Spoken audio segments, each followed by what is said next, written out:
সাল 2021 হঠাৎ বাইডেন ঘোষণা দেন আফগানিস্তান থেকে সরিয়ে নেওয়া হবে সব আমেরিকার সৈন্য। 20 বছর আফগানিস্তানে সেনা মোতায়েন থাকার পর 2021 সালের 30 আগস্ট আমেরিকা আফগানিস্তান থেকে তাদের সকল সৈন্য প্রত্যাহার করে। যুক্তরাষ্ট্রের সেনা প্রত্যাহারের পর দ্রুত সময়ের মধ্যে তালেবান ক্ষমতায় চলে আসে। তখন ভারত তাদের আফগান দূতাবাস বন্ধ করে দেয়। এর আগে 1996 সালে তালেবান ক্ষমতায় আসার পর ভারত কাবুলে নিজেদের দূতাবাস বন্ধ করে দিয়েছিল। শুধু তাই নয়, তারা আফগানিস্তানে তালেবান বিরোধী জোট নর্দার্ন অ্যালায়েন্সকে কূটনৈতিক সমর্থন, নানা ধরনের সহায়তা ও প্রশিক্ষণ দিয়ে সহযোগিতাও করেছিল। তবে এবার তালেবান ক্ষমতায় আসার মাত্র 4 বছরের মাথায় ভারতের প্রধানমন্ত্রী নরেন্দ্র মোদীর নেতৃত্বাধীন সরকার দেশটির রাজধানী নয়াদিল্লিতে তালেবান সরকারকে রাজকীয়ভাবে অভ্যর্থনা দিয়েছে। বিশ্লেষকদের মতে এ ধরনের কূটনৈতিক সংবর্ধনা শুধু আনুষ্ঠানিকতার মাত্রা নয়, বরং দ্বিপাক্ষিক বাণিজ্য, নিরাপত্তা এবং কৌশলগত সহযোগিতার ক্ষেত্রেও ভারতের প্রভাব বাড়ানোর একটি কার্যকরী পদক্ষেপ হিসেবে কাজ করতে পারে। এখন একটি বড় প্রশ্ন দেখা দিয়েছে যে ভারত তালেবানের কাছে কি আশা করছে।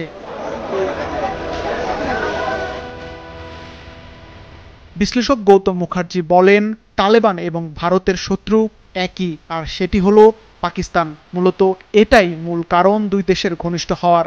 We appreciate your sensitivity towards India's security concerns.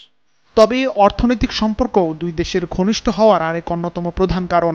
2001 সাল থেকে ভারত আফগানিস্তানের অবকাঠামো, শিক্ষা ও স্বাস্থ্য খাতে প্রায় $3 বিলিয়ন বিনিয়োগ করেছে।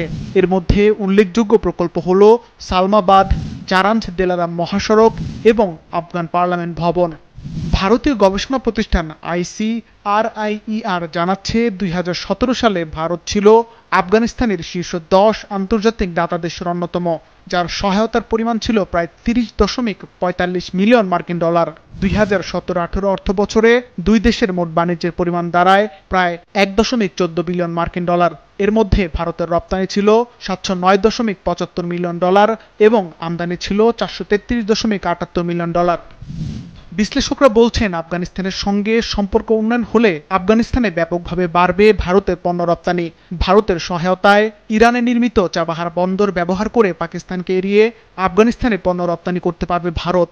এছাড়া আফগানিস্তানের বিশাল ভোক্তা বাজারও দখল করতে পারবে তারা। আন্তর্জাতিক বিশ্লেষকরা মনে করছেন, তালেবান সরকারের পররাষ্ট্রমন্ত্রী আমির খান মুত্তাকিকে এমন রাজকীয় সংবর্ধনা ভবিষ্যতে দুই দেশের সম্পর্ককে এক অন্য মাত্রায় নিয়ে যাবে। সিফাত রহমান, মাছরাঙা নিউজ ডেস্ক।